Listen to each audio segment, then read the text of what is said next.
much the session runs. Actually, I think it's done.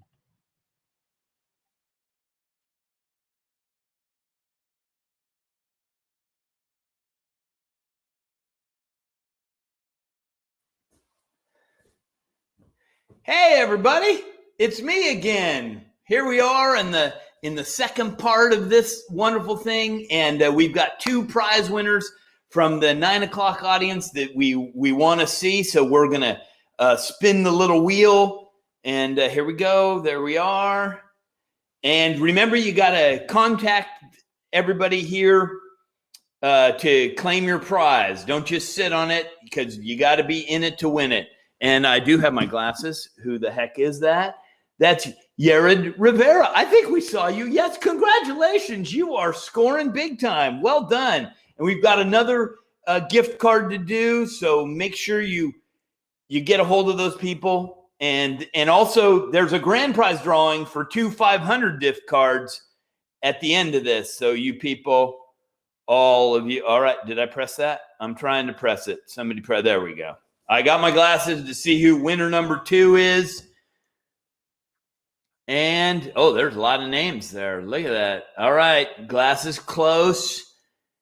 Carrie DeMars. Well done. Congratulations. So go get them and make sure you claim your prizes that way. And listen, we all know, and I think I go into this part now. We all know that the last panel was a high-powered group, and everyone thought we should just keep on going with that kind of momentum. And now we have not just one person, but 2 of the state's absolute best and brightest attorneys who not only have brains, but are also, I'm told, 2 of the kindest, most helpful people in their profession, serving our members for a combined period of over 10 years.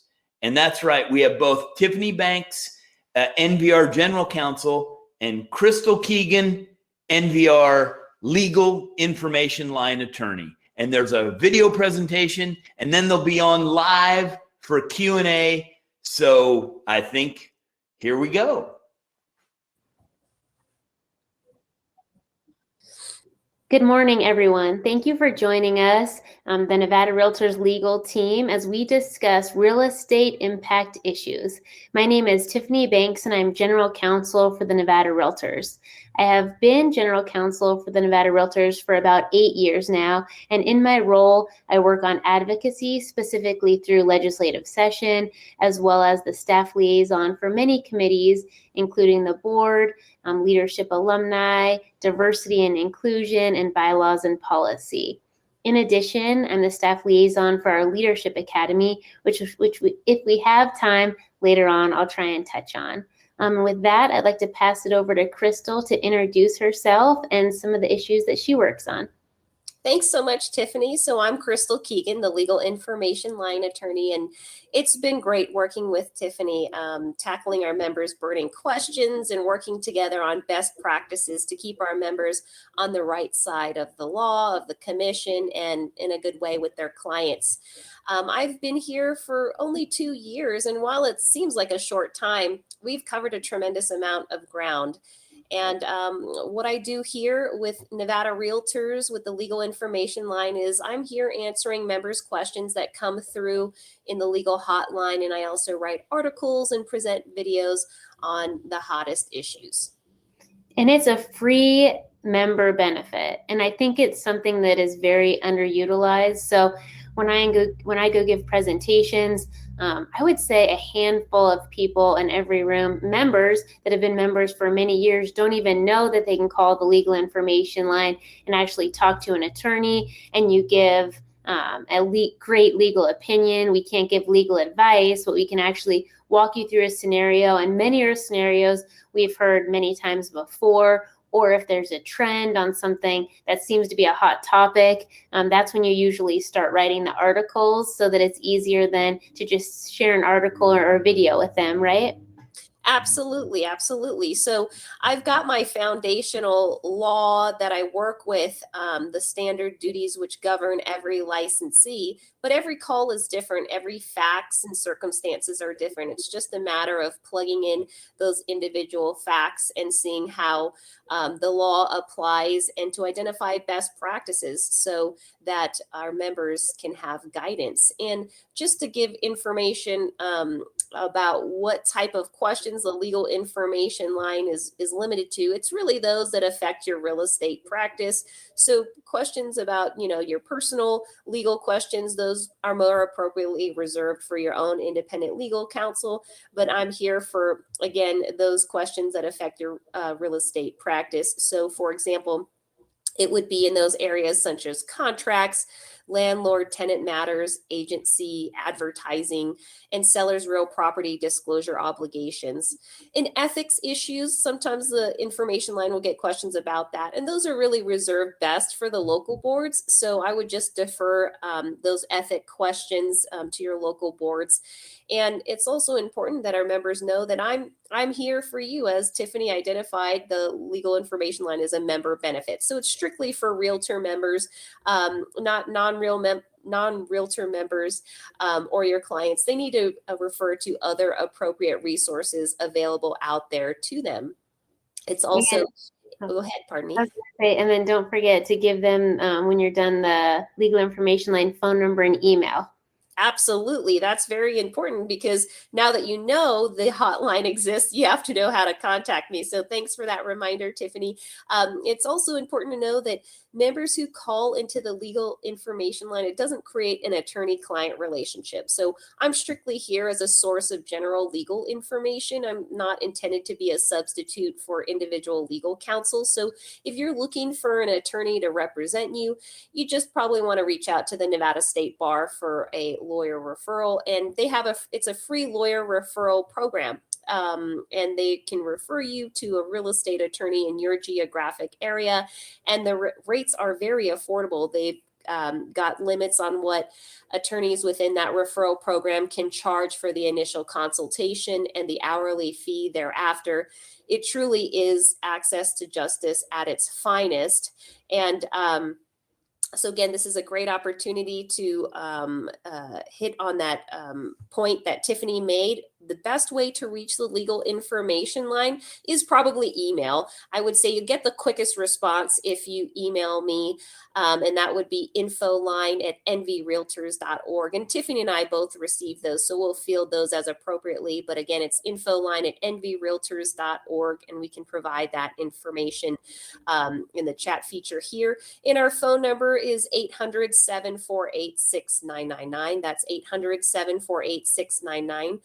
And you'd want to leave your name, the subject matter you're calling about, a brief description. Keep it brief. We don't need a long diatribe of information there. And then, of course, most importantly is your contact information, how you can be reached. And I do my best to return calls within 24 to 48 hours. Of course, if you're calling on a Friday afternoon, you'll be my first call Monday morning.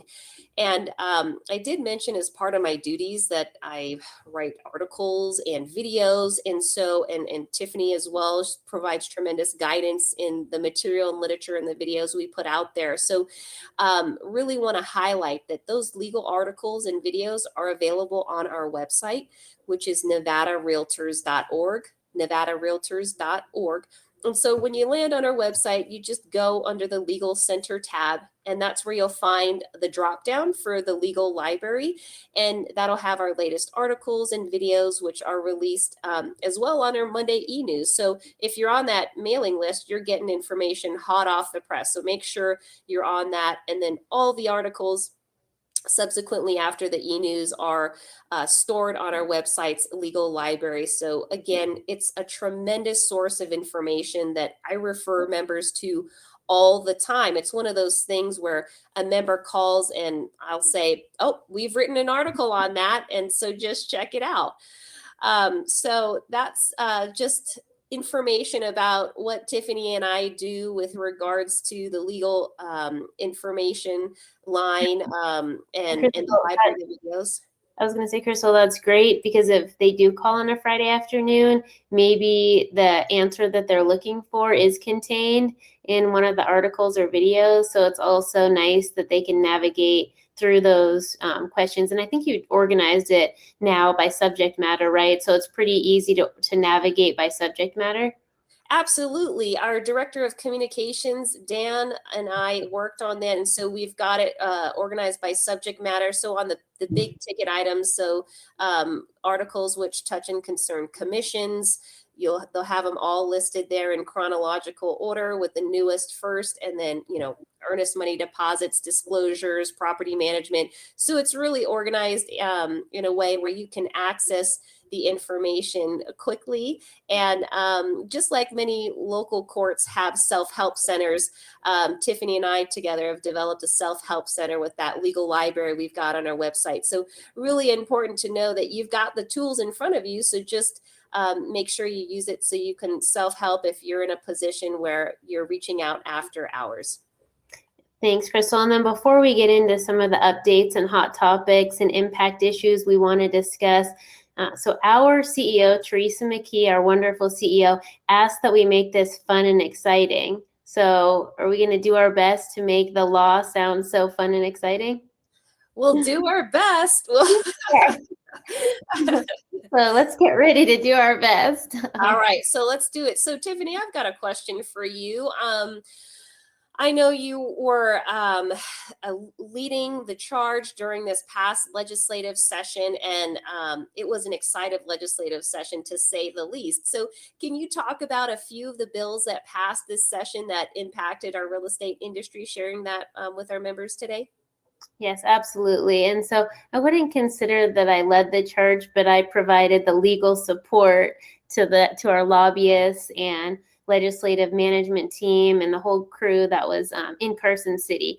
But in my legal support, as you remember, as many of our members remember, going into session, we worked on making sure you as realtors were deemed essential the entire time with certain restrictions. Why is this important? Was that other states, oftentimes the realtors were not deemed essential, so their business got shut down for a period of time. So we wanted to make sure you were still able to conduct your business, even if it wasn't how it always has been. And so we kept a close eye on many of the directives, the eviction moratoriums, both the CDC and state moratorium, and constantly kept you updated going into legislative session in our e-news, as you mentioned, Christal, and through the Advocate. So before we get started on some of the issues, I'd like to just play one of the videos we recorded updating you on the status of the eviction moratoriums. With that, can you play the first video, Eviction Moratorium?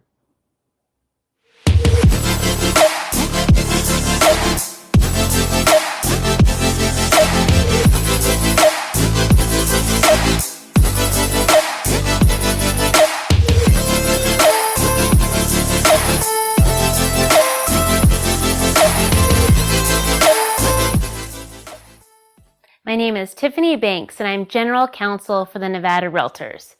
As we discussed in our video last week, the Nevada eviction moratorium expired the end of May, giving landlords the ability to serve tenants eviction notices for the non-payment of rent. The governor had reinstated the statewide moratorium at the end of last year with an extension in March, allowing tenants to stay in their rental properties until lifted.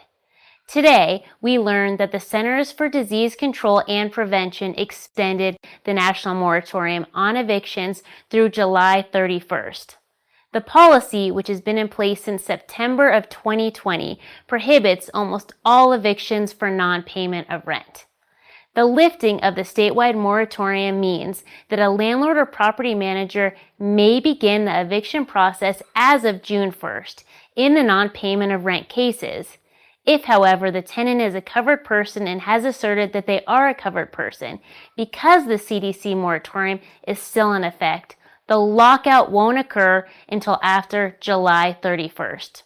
The tenant is still responsible for the rental arrears incurred during the moratorium. The Biden administration today also extended the foreclosure moratorium for federally backed mortgages by a month to July 31st.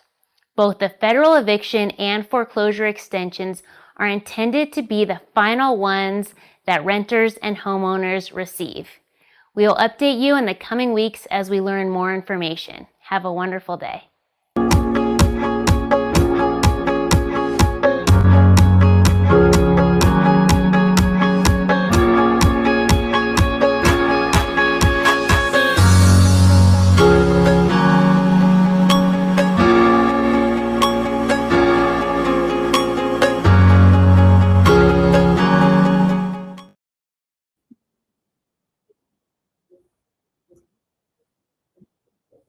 So we knew that this was going to be a challenging session and that we would be faced with many bills having to do with landlord-tenant legislation, HOA and property tax issues, just to name a few. And as you could see, any sort of ramifications that came from the eviction moratoriums.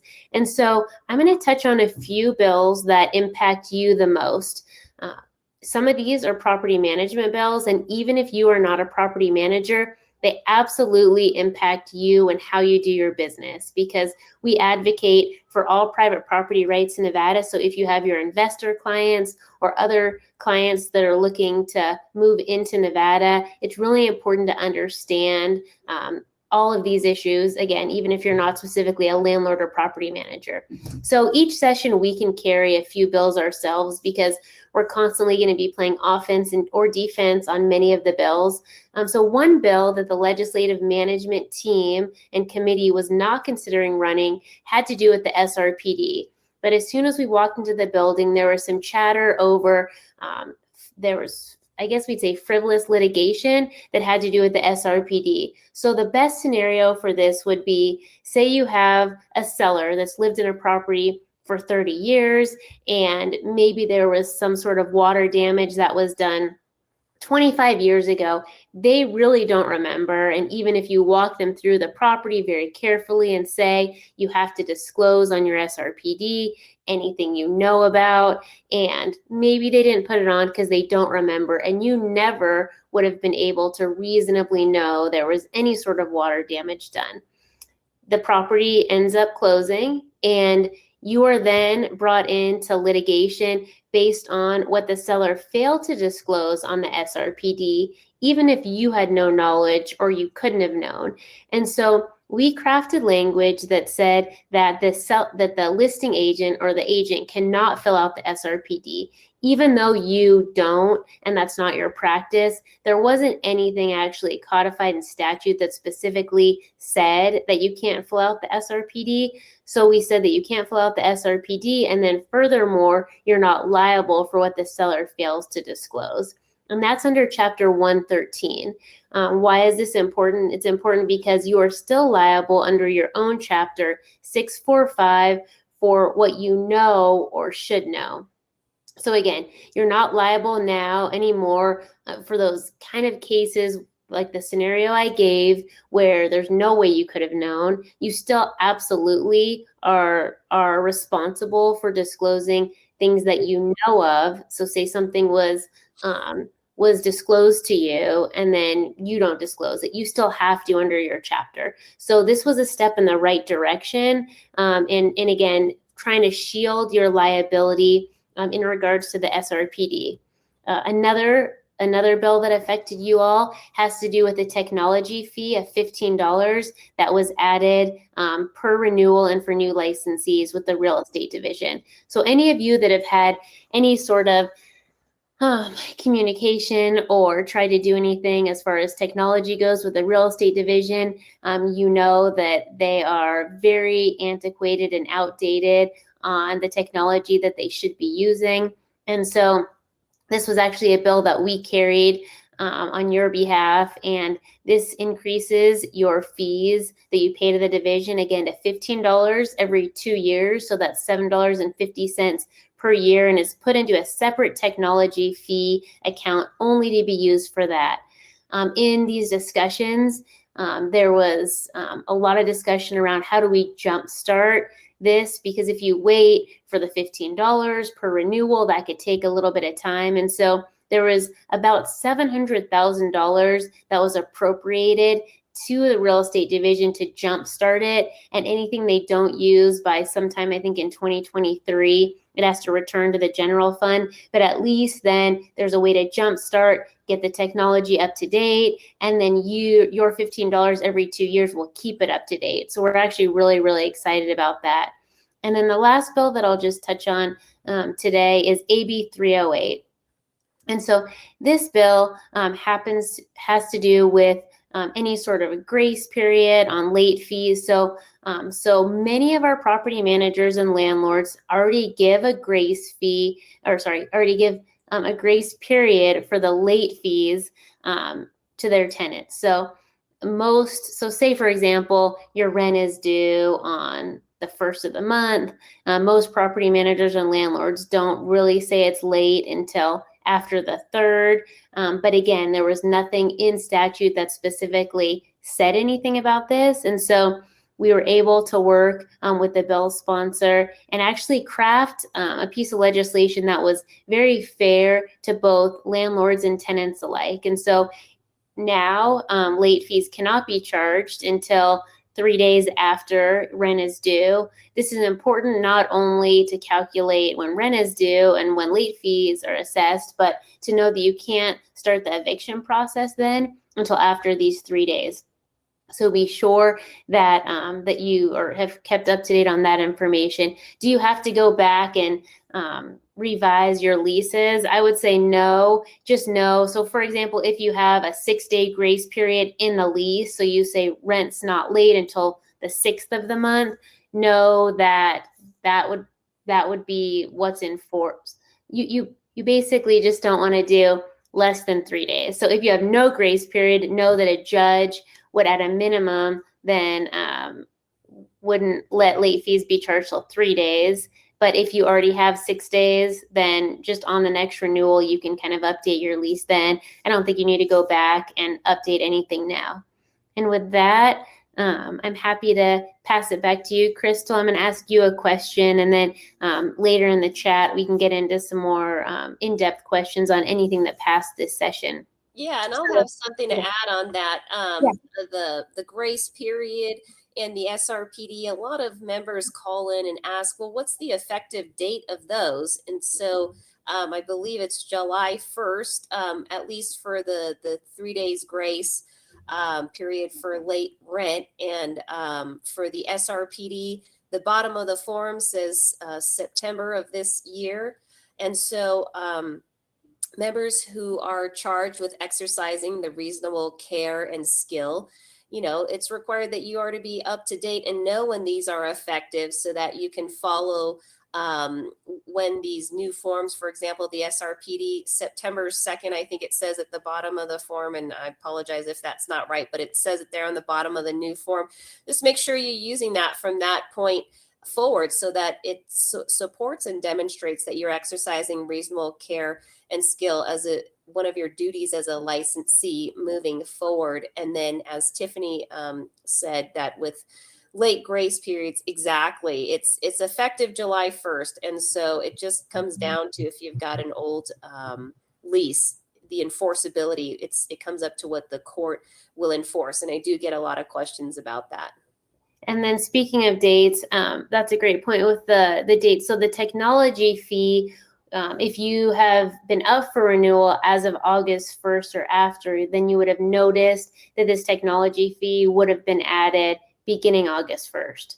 So again, those of you that have it coming up, just be aware that that fee is going to be added. And then I forgot one more thing on AB 308 that I wanted to touch on. Currently an existing law before this session, if you want to have an increase, a notice of increase of rent, you have to give 45 days. And now with this new piece of legislation, you give 60 days. So again, that's important to keep up to date and know that it has been moved from 45 days notice to 60 days notice. Do you have anything else to add, Christal?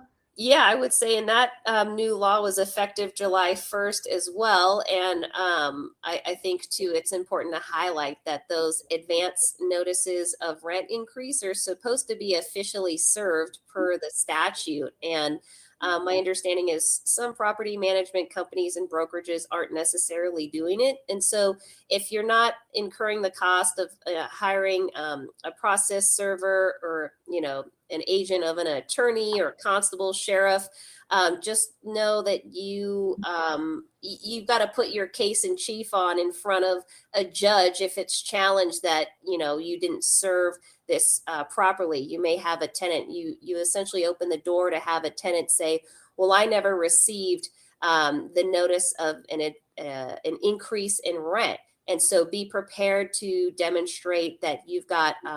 You sent it certified mail, return receipt requested, or if you emailed it, the tenant said, got it, acknowledging that they received it, and just cross your fingers and hope that because it wasn't served officially as statutorily required, that you're going to get a judge on a good day and they're going to accept that. So Christal, so what you're talking about is, so last legislative session, so in 2019, there was some legislation that passed that talked about all of these different serving of notices, and the way the law was drafted, it was a little bit vague and ambiguous, but it essentially says all written notices need to be served. And so there's that still, I don't know if it's still been not the common practice to serve these types of notices, because they've never had to have been served this way before. So it is actually a lot of questions that we get a lot. And what we have to tell you, again, as far as we're giving you our best practice. So the best practice is, like Christal said, just do it so that you're sure that the tenant's gotten that notice. You maybe end up in front of a judge that it doesn't notice that it wasn't served that way. Maybe we've heard absolutely mixed messages over how often that's being enforced because the way it was drafted. But again, it's our job to give you our best practice, and our best practice is to serve it in the proper way. Perfect. And so speaking of these changes, Christal, I know on the legal information line, you have been getting a lot of calls lately on many hot topic issues. Specifically, I'd love for you to talk about negotiating the terms of an offer. So in the event that a property does not appraise, the buyer agrees to pay $10,000 over appraised value in cash at close of escrow. Can you touch on this for our members? Yeah, absolutely. I'd say this has probably been the number one question into the legal information line. This practice with agreeing or signing up to pay a certain dollar amount over something we don't know. And so at the very basic level, it demonstrates a lack of understanding of what's required to have a valid contract. So a contract, in order to be valid, it's got to be the material terms, specifically like the purchase price, they have to be clear and definite. So if we're applying that foundation of contract law, you can't hold the seller to this term because the seller has no idea what they're agreeing to. 10,000 over what? We don't know, but we do know a few things. So there's a couple of things that the seller can do as far as handling this additional term. They can just defer to the purchase price, which is listed first and foremost in the contract and clearly defined. It's typically found on page 1 of the standard association contracts. They can revisit the additional term during the appraisal contingency time period and treat this as an attempt to renegotiate. Or if the buyer really digs in, the seller can challenge the enforceability of the term and assert the contract is void. And we've gotten all sorts of spins on this question. Every which way, members are getting creative. How can they engage in this type of practice? An interesting one the hotline has heard is the use of this term. It's the seller. So now the seller agrees to accept $10,000 over appraised value in cash at close of escrow. And again, this is another attempt to just override the contract's existing appraisal clause, and it's a poor attempt to do so. So as I discussed earlier, in addition to the issues from a contractual standpoint, the seller should really run this past their attorney before they sign anything to determine enforceability. And this is a great opportunity for me to highlight those dangers of those blank lines that come standard in most contracts, under the additional terms section, it's a trap. Those blank lines are a trap for the unauthorized practice of law, really. So per the American Bar Association's model definition of the practice of law, they define that as the selecting, drafting, or completing legal documents that affect the legal rights of a person. So Nevada Realtor members who are embarking on this type of activity, it could amount to the unauthorized practice of law. And we've got an article on this, so check it out on our website, and it points out all the issues from a contractual standpoint. Thank you. So thank you so much. So I have another question for you while you're hot right now. So how do agents legally use texting as a marketing tool? Yeah, absolutely. We've been getting this question a lot, and particularly how it applies to group texting when some people are on a group text that you don't know who they are. So earlier this year, the Supreme Court came down with what is commonly referred to as the Facebook decision, which narrowly interpreted what constitutes an automated telephone dialing system. It's an acronym, ATDS. And how that applies under the Telephone Consumer Protection Act, or the TCPA. So a lot of acronyms, but only to say that what's important to our members is that how this decision impacts real estate professionals is that realtors, that you can use your cell phones for marketing calls and texts without consent, as long as two things. One, a random or sequential number generator is not used. And two, the marketing adheres to the do not call registry restrictions. So even though you can blast marketing calls and texts without consent, our stance is that it's highly recommended to get prior consent before you text for marketing purposes. And again, that includes group texting, where there are people on the group text you don't know. This truly is the best layer of protection against TCPA liability. We've written an article on this, again, available on our legal library, and it also points out must-read resources that you should definitely check out before you blast off advertising via a mass text message. So you're saying that they have to get consent from the person they're texting?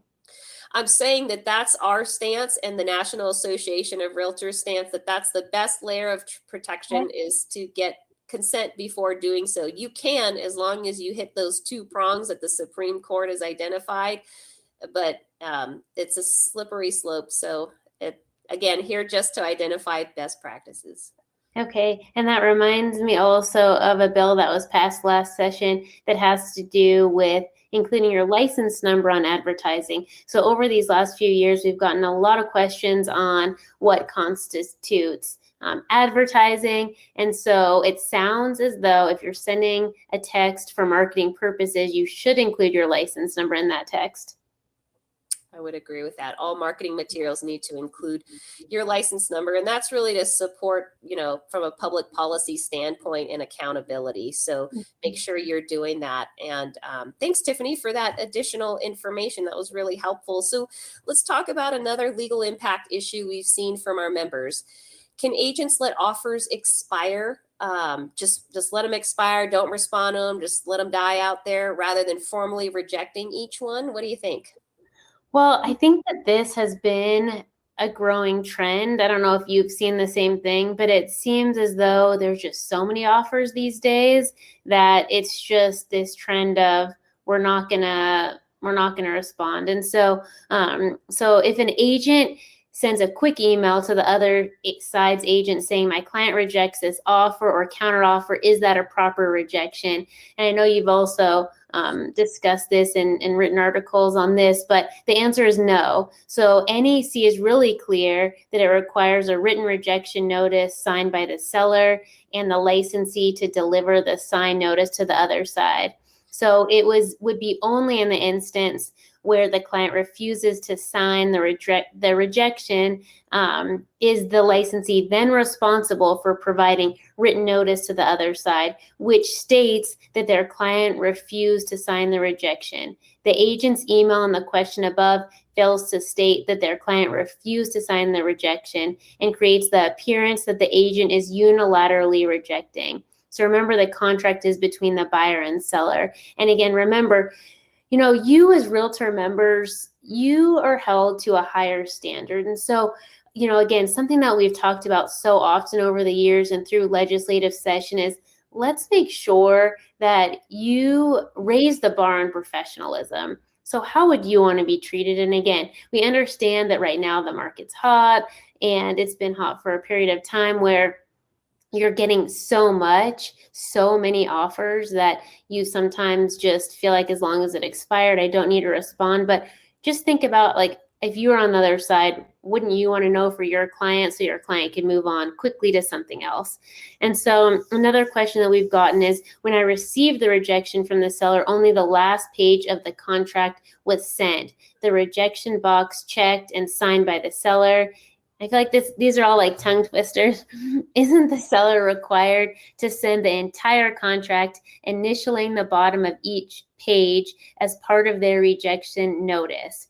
And so again, when we think about the purpose of NAC 645 and the regulation, what's the purpose of why that was created? So it was created to satisfy that the buyer, that his or her offer was actually presented, reviewed, and rejected by the other party. So if just the last page of the rejection is sent back, the licensee has not met their burden of proof and fell short of other important duties. And so we should all be familiar with this legal requirement. So having a seller initial at the bottom of each page creates a rebuttable presumption that the listing agent has presented the offer. Again, our job, you guys, is to protect you all. So when we say these things, when we give you these best practices, our goal, again, we can sit here and tell you exactly what the law says, but we're giving you the best practice to shield your liability. And so again,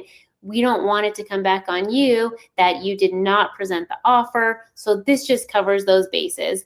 Missing any initials leaves a listing agent open to legal challenges that they have not completed their duty to present all offers. And so with that, before I get into another question, Christal, do you have anything else to add? Yeah, I would say a couple of things. And really, I understand that, it's a hot market and some agents may be dealing with 20, 50, 100 offers.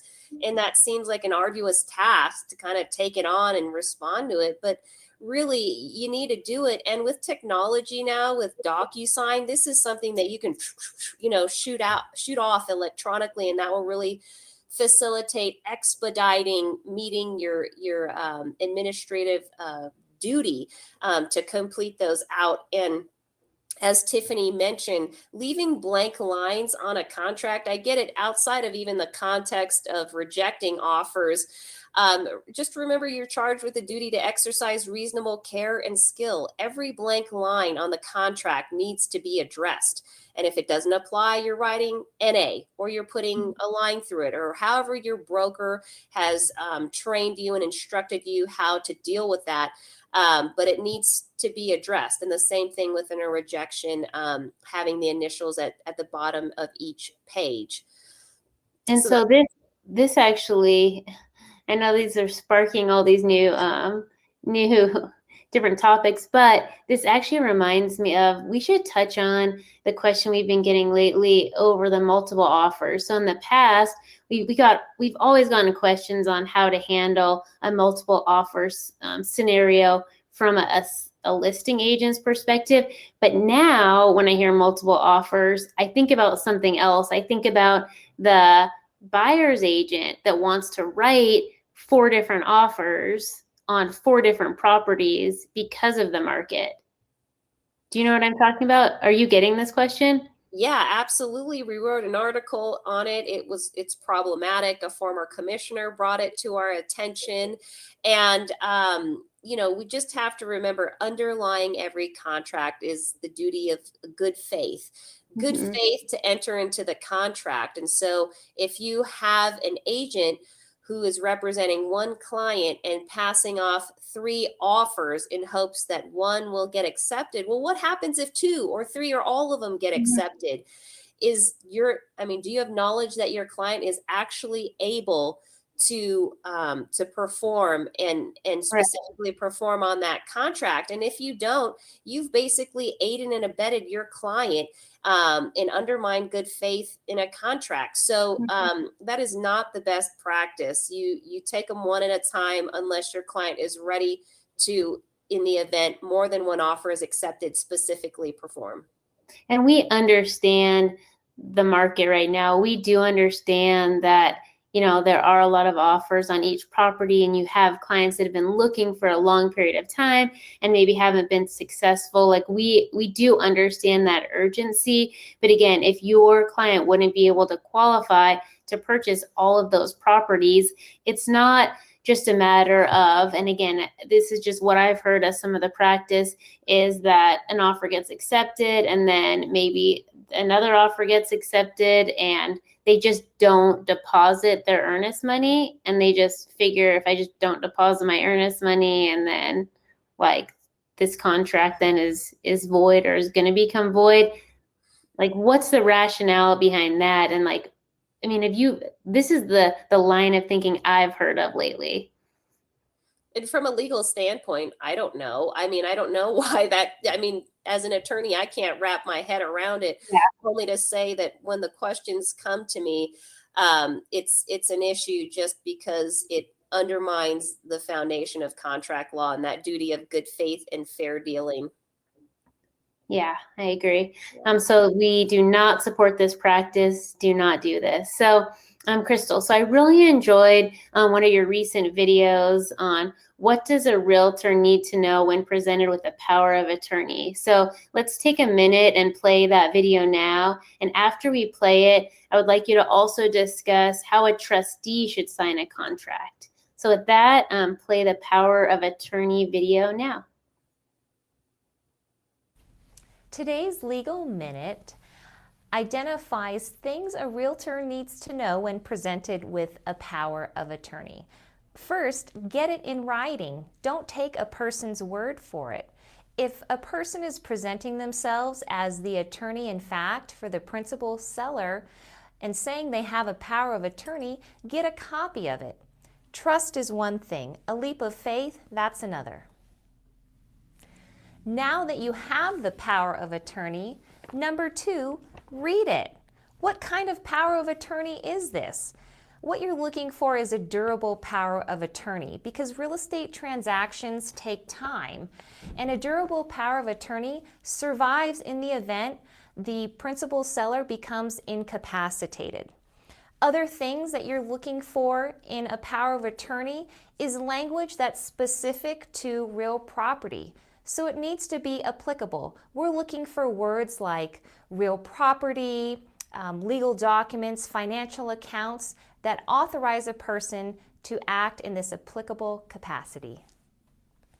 Third, confirm the legitimacy of the power of attorney by running it past persons or entities that have familiarity with powers of attorney. Show it to your broker, show it to the title company, and ask them if this is something they consider acceptable. Also ask the title company if it has been recorded. Another option is to look at the statute. The statute provides a sample form power of attorney, so you can cross-reference the power of attorney that you've been presented with. Lastly, the statutes do carve out protections for good faith reliance. As long as the agent does not have knowledge the signature is forged, or somehow it's void or invalid or terminated. Thanks for watching today's Legal Minute.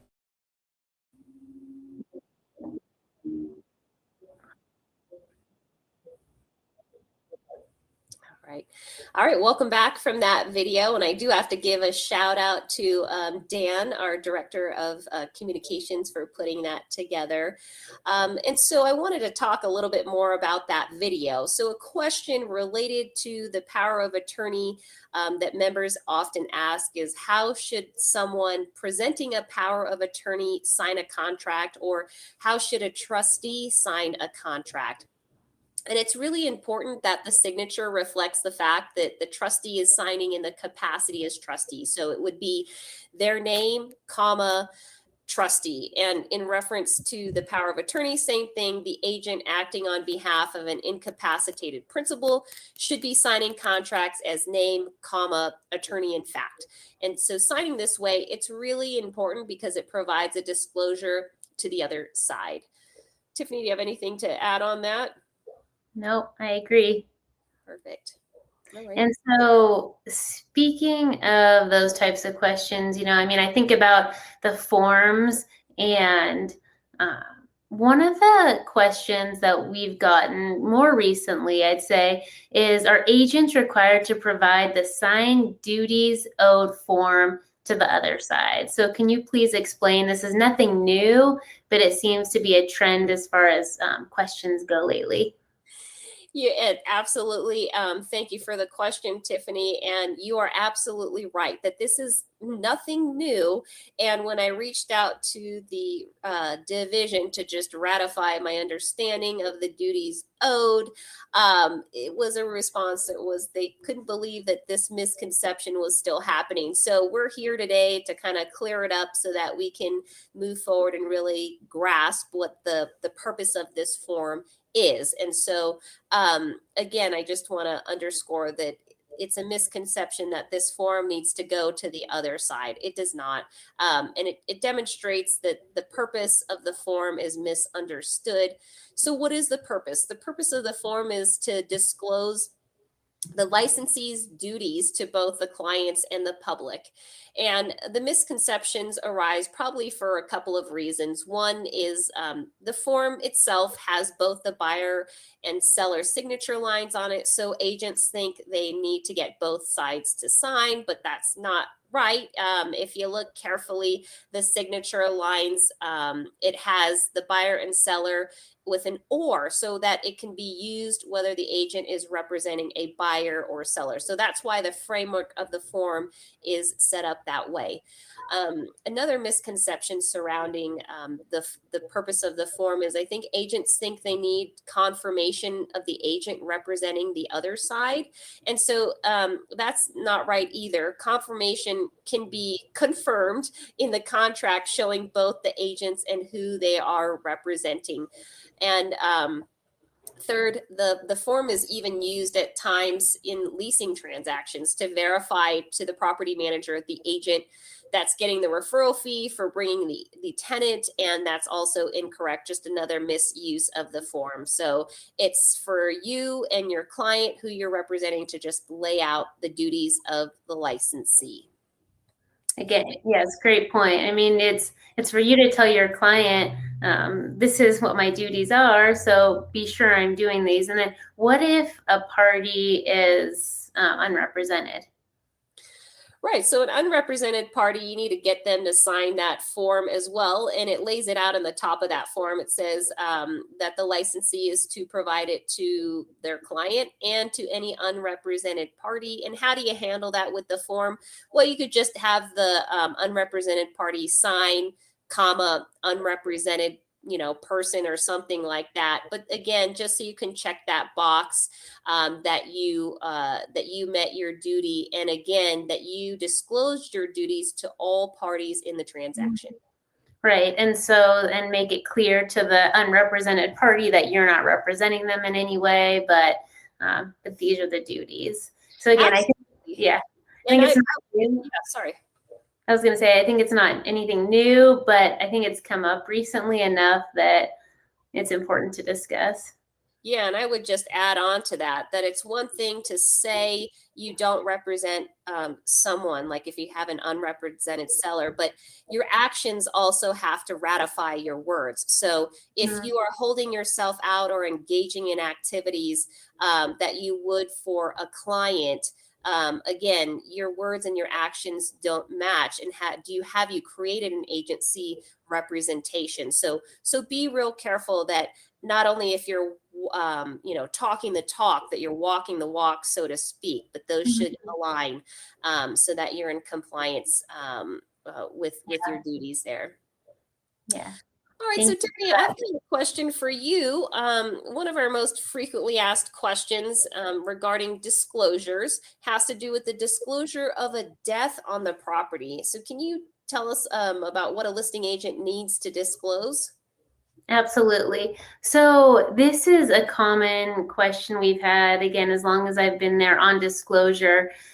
So the chapter of law that you look at is NRS 40.770, and 40.770 does say that you don't have to disclose the fact that there's been a death on the property, even if it's the site of a suicide or homicide, that you don't have a duty to disclose this. And so, we say that that's the law, but our best practice, and speaking of best practices, is just really going beyond what the law says and saying, have a conversation with your seller and say, look, if this comes up, if I'm specifically asked about this, I can't lie. So if I'm asked, did somebody die in this property? Is that why they're selling it? I have to tell the truth. Now, do I have to disclose it? Do you have to disclose it? No. But again, it's important to have that conversation. So if it does come up, you know how to respond, what to say, how to react.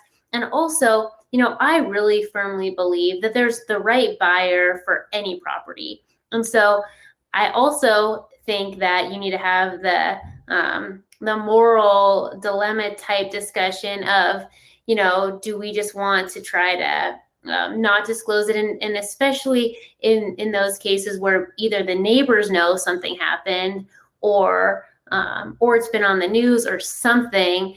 It's just better to have the practice of saying, maybe we do just disclose this. Again, I'll tell you what the law is, and the law is you don't have to, but maybe it's better to just disclose it so that it's out there. And so I always think about this scenario as, the family just moves into this beautiful new home. They're out front. It's literally the first day they're moving in.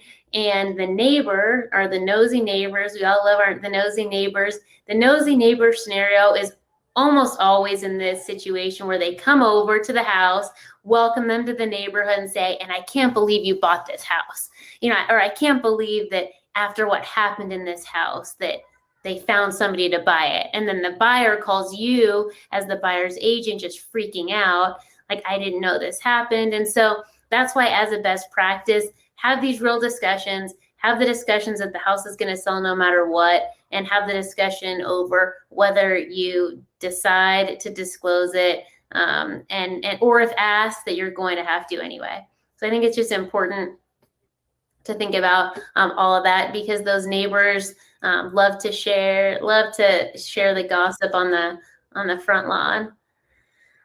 I think that's very well said, Tiffany. And when members call about this, I'm like, I use the old saying, loose lips sink ships. And the neighbors that have the loose lips, and certainly, if you don't disclose something that a buyer maybe considers material or relevant to the transaction, whether it's based on culturally or maybe their demographic or things like that, and this is something that they feel is significant, failing to disclose that could implicate that.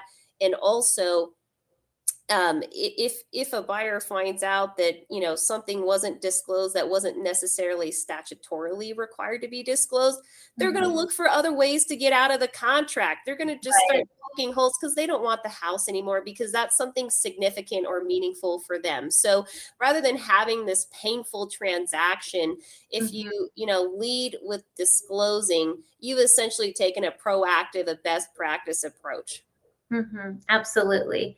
And so, speaking of disclosures, I'd love for you to talk about sellers sharing inspection reports from a prior or failed deal to subsequent buyers. Well, perfect. Yeah. And I get to save my voice, because funny you ask, we actually have a video on this exact question. So I'll just take a little break here and we'll show the video, which will discuss the implications of sharing inspection reports from a prior deal, so that our members have the best practices before them. So let's go ahead and roll that. Here's the scenario. Buyers, during the course of their due diligence, obtain an inspection report and share it with sellers. We all know a lot can happen in a real estate transaction, and unfortunately, the parties fall out of contract for one reason or another. The question is, can the seller share the inspection report obtained from the first buyer in subsequent real estate transactions with other future buyers? The answer requires us to weigh in on our scales. On the one hand, you have the duty to disclose now known defects. On the other hand, you have absolute fidelity to the client and potential intellectual property rights for the inspection company. We know the real estate division has found violations for sharing a former buyer's inspection report, so let's talk about some best practices. Best practice number 1, always ask your client before sharing the report. Best practice number 2, does the report include any notations that limit sharing? If so, reach out to the inspection company and the buyers and get their written authorization. Best practice number 3, never recommend subsequent buyers rely on information from a former inspection report in lieu of their due diligence.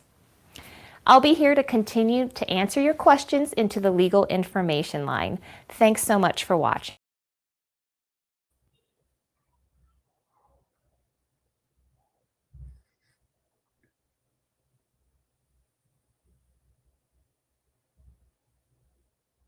All right, we're back from that video. And as we wrap things up today, Tiffany, are there any other important issues that impact our members that you'd like them to consider?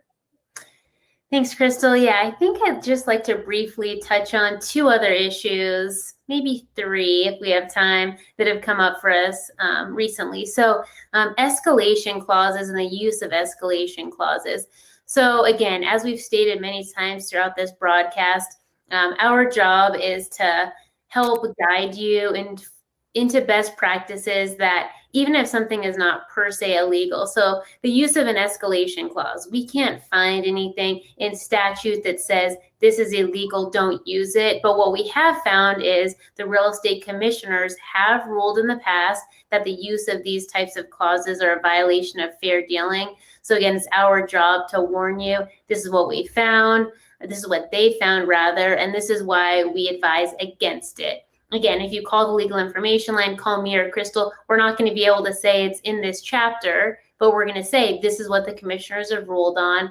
And so this is our position in support of that, because we want to keep you out of trouble. And then the other thing is similar, has to do with love letters. So we've had a lot of questions on love letters, or as NAR has called them, liability letters. And so buyers' love letters are a tactic used by some buyers in an attempt to stand out to a seller, especially in these hot markets with low inventory and bidding wars that we've seen. They seem very harmless, and again, I think they've been used in the past where it's the buyer wants to explain who they are, and they want the seller to understand that they'll take care of this house that maybe has been in the seller's family for 50 years. But what we have heard and our understanding is that they could actually raise fair housing concerns and could open real estate professionals and their clients to fair housing violations. And so, speak with your broker, see what your broker advises, see what your broker's advice is on if you're on the listing side and you actually get an offer from a buyer, how to handle that. Do you accept the offer without that letter, or do you have them resubmit that offer? So again, as far as those best practices go, please speak with your broker. But again, it's the way that the potential buyer writes the seller, that they can picture the children running down the stairs on Christmas morning. And so these types of statements not only reveal the potential buyer's family's familial status, but also their religion, both of which are protected characteristics under fair housing laws. So using protected characteristics as a basis to accept or reject an offer as opposed to price and terms would violate fair housing. And again, we're not saying in every scenario this could happen, but it's our job to limit your liability. And so we would advise against this. And Christal, do you have anything else to add to this? I think you said it perfectly. I think love letters can be a trap for discrimination claims and violations of fair housing. And so we just want to underscore that the best practice is to really rely on the objective criteria of the offer. So things that are really objectively important to the seller, the price, the close, how quickly the closing is, the financing terms. That way you're not opening yourself up, the client isn't opening themselves up to these types of challenges. Thank you. And then one other thing, my last thing, very briefly, and then I'll pass it back to you, is, in the market that we have right now, we're having a lot of clients that just want to waive everything. They just want the property so bad. And so they're just like, oh, I'll waive the appraisal. I'll waive all the contingencies just to get the property. And so our best practice and best opinion on that for you is, if you have a client wanting to do all these things, even if you've said, verbally said to them, this is your risk, I would just send a quick email, 2 sentences, 1 long sentence that just says that, that you absolutely, however you want to phrase it, but maybe Christal, why don't you take away the best way to phrase something like this, to essentially say that you've warned them of what waiving these contingencies can do, and this is what could happen. Yeah, absolutely. So I get a lot of questions from members, and it's all about documenting that you have met your duties and taking it out of the realm of hearsay, he said, she said type of thing. It's important to kind of regurgitate these things in writing, and email is fine. And as far as what that language should say, I'll certainly leave it to the agents and the broker's discretion, but it should include some key phrases, I would say, something to the effect that these contingencies are protections built in our standard contracts.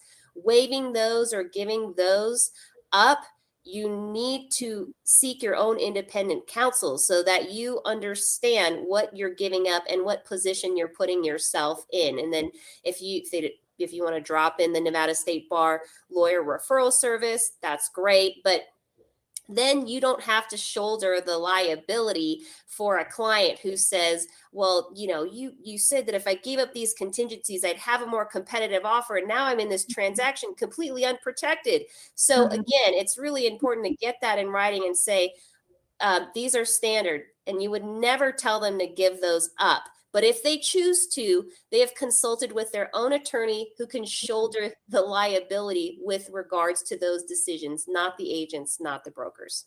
Right. And absolutely. That was great. Thanks for helping me with, I still have my COVID brain. So thanks with that.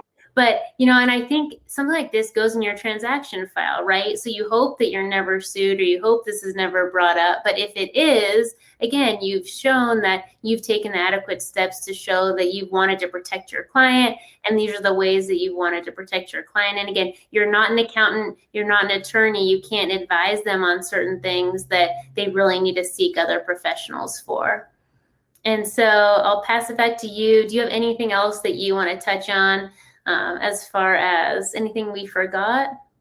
I've got one topic that I'll touch on, but before I do, I know you mentioned escalation clauses, and I just wanted to add something with regards to that, because I would say between the appraisal contingency clause that we talked about earlier, and I said that was the number one, probably the number one question the legal information line gets. I would say, to be fair, it's a shared spot with escalation clauses. And I know you did a great job in underscoring that although it may not be in law anywhere, that the division has definitely taken a strong stance against these types of practices. So I just want to underscore that if you're engaging in this type of activity, the presumption is against you. You have an uphill battle to prove otherwise to the division, that you've treated all parties fairly, that you have upheld your duties of fair dealing to all parties within the transaction. And I just want to share a spin on this question. So you're probably noticing a trend that, we'll put out an article or we'll put out a best guidance. And then shortly thereafter, the legal information line will get a bunch of questions from members, just putting different spins on it to kind of to test, I would say, the strength of the stance. And that's fair, that's fine, and it's fun. So, but a spin we'll get on that question is, so what if I disclose the escalation clause? And again, an example of an escalation clause is, I agree to pay $2,000 above the highest offer up to some dollar amount, let's say $300,000. So a member's follow-up will say, well, what if I disclose that escalation or acceleration clause to the other buyers? Have I leveled the playing field? Have I met my duty of fair dealing? And you're still at the commission's discretion and mercy, and potentially subject to fines up to $10,000 per violation, because again, the presumption is against this type of activity. The division has come out strong. So however you're spinning it, it is what it is, and you've got an uphill battle to prove otherwise in the division. It's really to make sure that the agent has supported the duties of fair dealing to all parties. So I don't know, Tiffany, if you have anything else to add before I kind of go to that. Okay, perfect. So the last thing I wanted to touch on is about fees and gifts, and if they can be given to unlicensed persons like a former client in return for a referral. And so this question comes up in many different ways, but typically in a real estate transaction, a referral fee is paid when one agent refers a person to another agent once the person closes a real estate transaction. So in this situation, both agents are required to be licensed, because you have one agent providing a service to the other agent, resulting in the payment of a fee. So the agent receiving the fee would have to be licensed. But on the other hand, if the unlicensed person was just giving the agent names of people, I guess within the profession, they're called leads. So let's say like a former client is giving a list of leads, and the payment isn't conditioned on the closing of a transaction. The division has said that this is not considered a service related to a transaction. So that would actually be okay. So just to think of it in a basic way, I would say it's the expectation of receiving something that would implicate the requirement to be licensed. And what about a party to the contract? Can they receive a commission? So no, there's no sharing a commission with a non-licensee. That's under NRS 645.280, and it's really clear about this. But if you're talking about a credit or a rebate, then that has to be disclosed in writing within the transaction to all parties. And we've written an article on that. That's available on our legal library. But it's really important that this written disclosure with regards to the credit or rebate is disclosed during the transaction, because if it happens outside, it could potentially implicate mortgage fraud laws, which really tightened after the 06-07 financial crisis our country experienced. So again, we've got an article on this, and I think that's a wrap, unless Tiffany has anything else to add. I think we're just kind of moving towards the Q&A portion of the program, and I just want to reiterate that the legal team is always available, just a phone call or email away, and we thank you so much for joining us today. Yes, thank you so much. We hope we made this as fun and exciting as the law could be, and hopefully next year for in person, we can make it a lot more interactive. So with that, we're happy to switch to the Q&A and answer any questions you may have. Have a great day. Nice. Wow. That was just so much stuff in a short period of time. And so that everybody knows, again, we have Tiffany Banks, NVR General Counsel, and Christal Keegan, NVR Legal Information Line Attorney. And everybody backstage has decided that I will be answering none of the questions. So I'll stay in my comedy lane, and they will do what they just did for an hour of explaining. But there's still some more questions, and I think you guys have them. And then after you, we're giving away a couple more prizes. So don't go away, people, after all your questions have been answered. But use these big brains in front of you, and however I can help, I'll be here. Thank you, Steve. Thank you so much. So I'd love to jump right into the questions. And so, Christal, I'm going to have you take this first one. How should listing agents handle offers from unrepresented buyers on non-local Realtor Association forms? Sure. We got that a few times. All right. Yes, it came up a few times, so I'm glad we're able to address it in this session. So first, I understand it's really the question is what to do when an unrepresented buyer presents an offer on a form unfamiliar to the listing agent. So let's say it's a Realtors Association form from another state that the buyer pulled off the internet, or some other internet offer form that they just pulled out, and they're going to just practice being a realtor. So here's 3 best practices as far as how a listing agent can handle these types of funky offers when they're presented from an unrepresented buyer. The first is, of course, you got to present the offer to your seller. So we know that you have a duty to present all offers to your client as soon as practicable. So just check that off, make sure you show it to your seller. And when you do, point out that the form it's on an out-of-state realtor form. So just, acknowledge that the form is not the standard one that the agent typically handles, and encourage your client to hire a licensed Nevada attorney for advice and counsel on the validity of that form and how it works in Nevada. And that's something that the listing agent should not embark on. Again, you just want to defer to them having hired counsel to advise on that. Best practice number 2 is to propose to prepare the offer on your local Nevada Realtor form for which you are a member, and really careful here to make sure you're clearly defining your lines of representation. So again, the listing agent has to be real careful here not to create the appearance of inadvertent agency representation. And best practice number 3 would be to inform the buyer who submitted this form they pulled from wherever that Nevada laws are different from other states, and encourage the buyer to consider seeking a Nevada real estate licensee for competent representation during the transaction. So maybe referring them to your local Realtor Association so that they can hook up with an agent in that area. And that'll just make the process seamless, because now you're working with 2 licensed Nevada attorneys who know what they're doing. Always a good thing.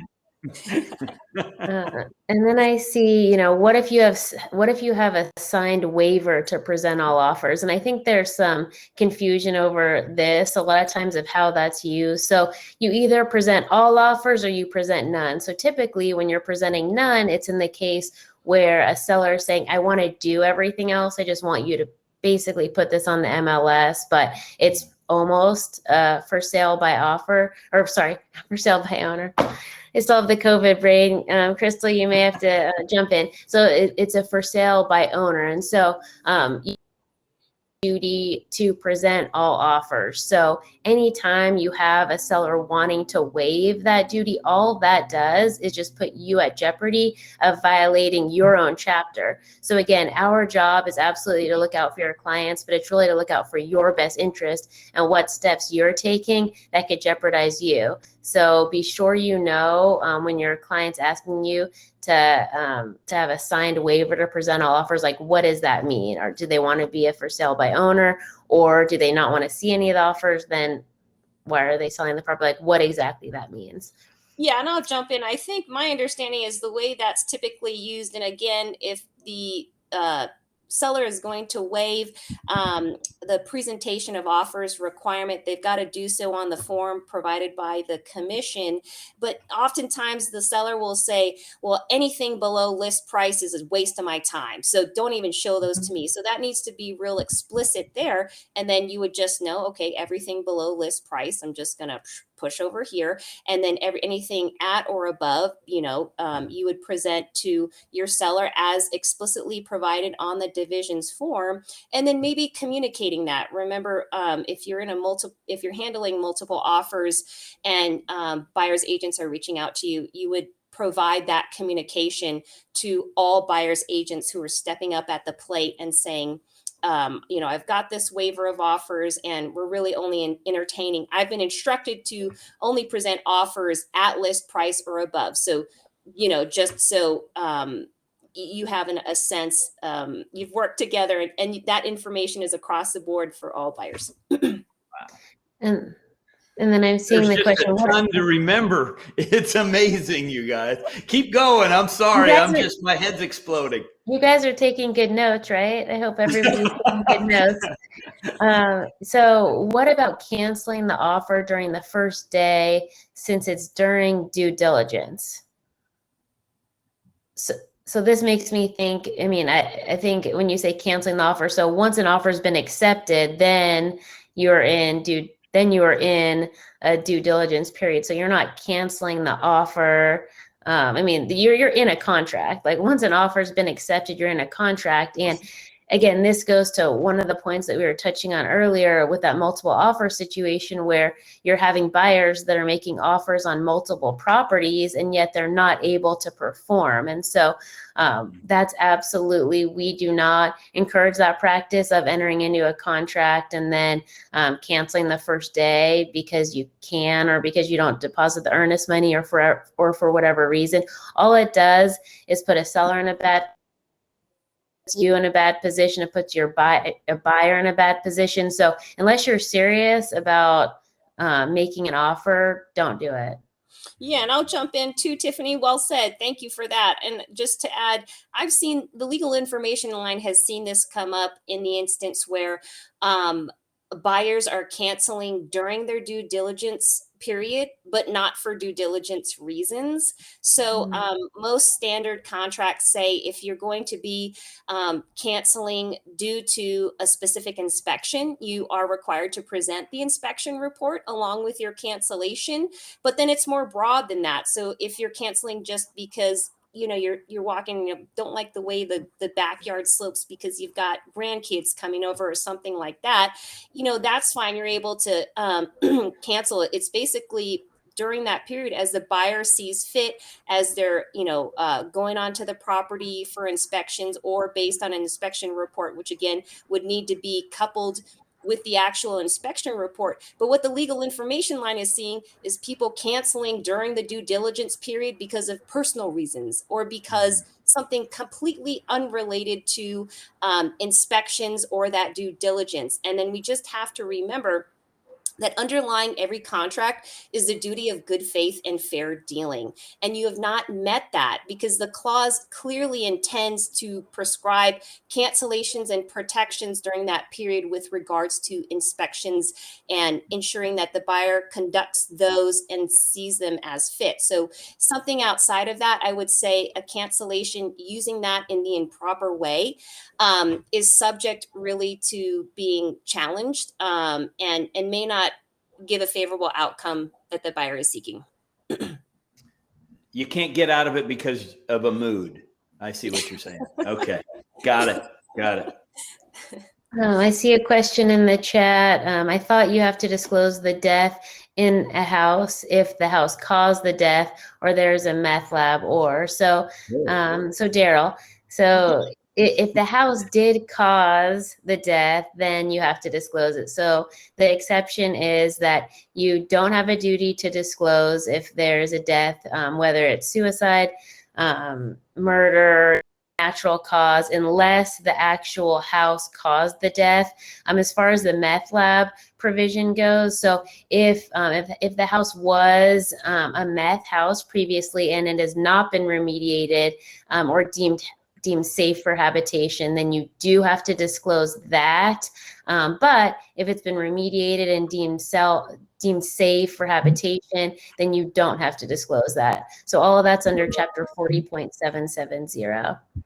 And then I'm just jumping around just to try and get as many questions in as we can. But Steve, interrupt whenever you want. That's wonderful. No, that's great. I was just thinking, I totally blew it when I wrote my love letter and said it doesn't matter how many deaths have occurred on this property. So you guys did so fantastic. I mean, it's probably going to go all day with questions that maybe you've already answered, and we know that those videos are up and everybody can get that. And you guys seem very available. Oh yeah, call her. That's the thing that you want to say. Call them, and there's an email, and you guys can get all the information that you want. That's what they've been here for in the combined 10 years that they have together. For this fantastic group. And again, thank you, Tiffany and Christal. You guys are this every single session, and I'm just a comedian. I'm definitely sticking to jokes. You guys got some hard stuff to deal with. It's incredible. So thank you very, very much. And get a hold of these fabulous smarties if you need something, and call them, email them. You guys are fantastic. So head on out and we'll give some money, and thank you very, very much. That was great. Thanks. Have a great day. All right. Bye-bye. You bet. And now we're going to see who's the winner of gamification. And that's going to be a click, I think. I'm going to click it. And there we go. That's let's find out who's the winner. This is a prize of $250. I got to get my glasses. I'm not sure who this is. Carrie DeMars. Carrie DeMars. All right. I think I read that name before. Look at you. Well done. That's a two for now. We draw two names from the day's audience, and you got to be present to win. But these are both $500 thingamajigs. I think they're gift cards. I don't know where I put my note. But here we go on today's deal. And I'll click. Do I got to press something? There we go. These are the people that were here.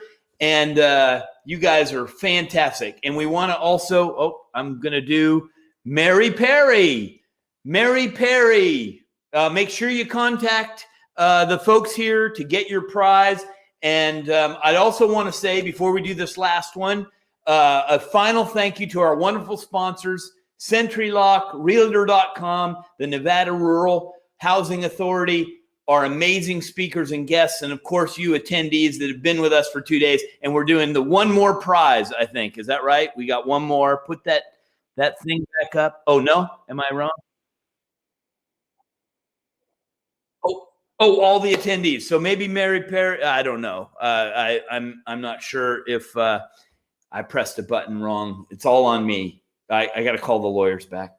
And but we've got SentryLock that we thanked, and Realtor.com, and the Nevada Rural Housing Authority, and we're putting together something. I'm looking at the presenter chat, people. I got to have my glasses. And hey, Mary, you're in. You got it. And we're gonna add this last one's gonna have a couple things, and then we're gonna be all set. So it's me.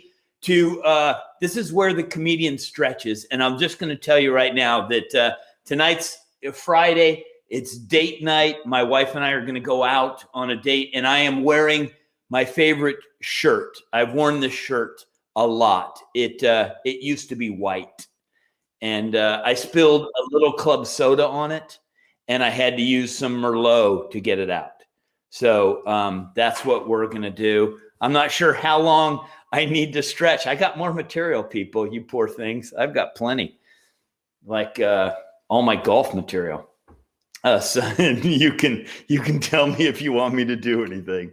How are we doing? Merlot. Thanks, Stephanie Grant. I appreciate some of I have to put on my glasses to see the laughs in this event. This is great. And you tell me when we're going. Am I supposed to click on the presenter thing to see where I'm going? And all attendees ready to go. That's what I think. One more. All the attendees, get ready, everybody. Thanks for sitting through. And I'm going to click, and everybody's going to Everybody's in, $500, big prize. And thanks for sticking around with the gamification. And the winner last time it's Mary Perry. What the heck? What the heck? Holy Toledo. That's crazy. Congratulations, Mary Perry. And what a big day for you. What a big day for everybody. Thank you for including me. We had a wonderful time. I've been Steve Bruner, and I think that's about it. We'll see you in the future. Well done, everybody. Take good care. Perhaps.